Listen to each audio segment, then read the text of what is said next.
หลายคู่หลายคนก็สิอาจจะได้ติดตามใน Facebook ได้เห็นว่าโอ้อาจารย์ลินเพิ่นมาสร้างวัดสร้างวาได้สร้างอย่างแน่พระอาจารย์ก็ได้สร้างปู่เวสสุวรรณเนาะปู่เวสสุวรรณนี่ขึ้นชื่อว่าเทพเจ้าแห่งโชคลาภหรือว่าทางพระพุทธศาสนาก็เอิ้นว่า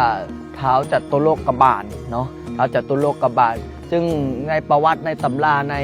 ที่ครูบาอาจารย์ได้เล่าได้เขียนได้อ่านมาว่าท้าวเวสสุวรรณนี้เป็นเทพเจ้าแห่งโชคลาภหรือว่าก่อนหน้านู้นเนาะท้าวเวสสุวรรณนี่เฮ็ดเกี่ยวกับพ่อค้าขายน้ำอ้อยนะพ่อค้าขายน้ำอ้อยพ่อค้าขายน้ำอ้อยนี่พิเศษได้เพราะว่าอย่างเป็นผู้ที่มีจิตใจบุญจิตใจกุศลได้เปิดโรงทานให้กับคนที่ไปมานี่อันนี้ก็เป็นพญานาคนี่คือสีบ่ได้เอ่ยถึงกับญาติโยมญาติธรรมก็ฮู้ละว่าตำนานพญานาคนี่มีจังไดมีตอนพระพุทธเจ้าก่อนสิตัดเสาหูลอยธาตุเนาะหลายคู่หลายคนก็ได้อ่านได้เห็นลอยธาตุแล้วก็ให้พระโมคคัลลานะไปปราบแล้วก็ตอนเพิ่นไปโปรดสดินสามพี่น้องโอ้หลายขั้นตอนหลายเรื่องที่พระพุทธเจ้าเพิ่นได้ตัดพระธรรมเทศนากับพญานาคไว้นะแต่เพิ่นก็ให้เป็นคนมีศีลมีธรรมพระพญานาคนี่บวชบ่ได้ตอนที่จะมาบวชปลอมกายเป็นมนุษย์มาบวชพอเวลาไปรับไปนอนก็กลายเป็นพญานาคคือเก้าทีนี้เรื่องก็ไปถึงหูพระพุทธเจ้าก็เลยเธอเป็นสัตว์เดรัจฉานเธอบวชไม่ได้เจ้าเป็นสัตว์เดรัจฉานเจ้าบวชบ่ได้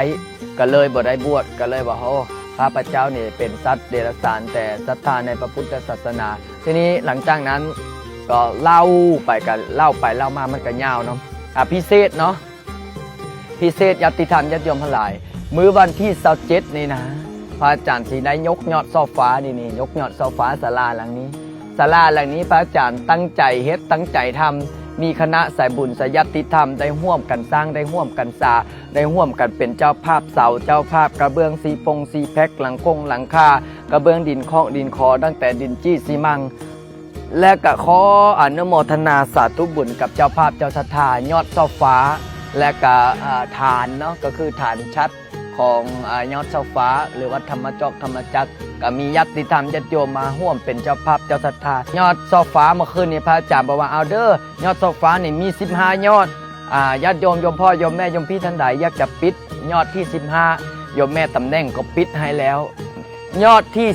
13พอดีว่าเจ้าภาพเพิ่นบ่พร้อมบอกว่าอาจารย์ขน้อยบ่พร้อมเด้อหาเจ้าภาพไม่เด้ออาจารย์เด้อยอดที่13พระอาจารย์ก็ได้ไม่ออกได้เดี๋ยวสิหาเจ้าภาพเจ้าศรัทธาก็เลยยังเหลือยอดหนึ่งเนาะเมื่อคืนนี้ยอดที่15โยมแม่ตำแหน่งปิดไปแล้วแล้วก็เหลือยอดที่13เจ้าภาพเพิ่นบ่พร้อมก็เลยบอกได้โทรมาบอกอาจารย์ขน้อยยังจตุปัจจัยยังบ่ทันพร้อมเด้อขอให้หาอาจารย์หาเจ้าภาพผู้ไม่เด้อพระอาจารย์ก็สาธุไม่ออกก็สิได้หาเจ้าภาพเจ้าศรัทธาผู้ไม่เนาะเพราะฉะนั้นแล้วญาติธรรมญาติโยมทั้งหลายโยมพ่อโยมแม่โยมพี่อยากจะฮับเป็นเจ้าภาพเจ้าฮับเป็นเจ้าศรัทธาก็สามารถฮับเป็นเจ้าภาพเจ้าศรัทธาได้เด้อหรือว่าโยมพ่อโยมแม่มาร่วมงานนำกันเด้อวันที่27เด้อเจริญพร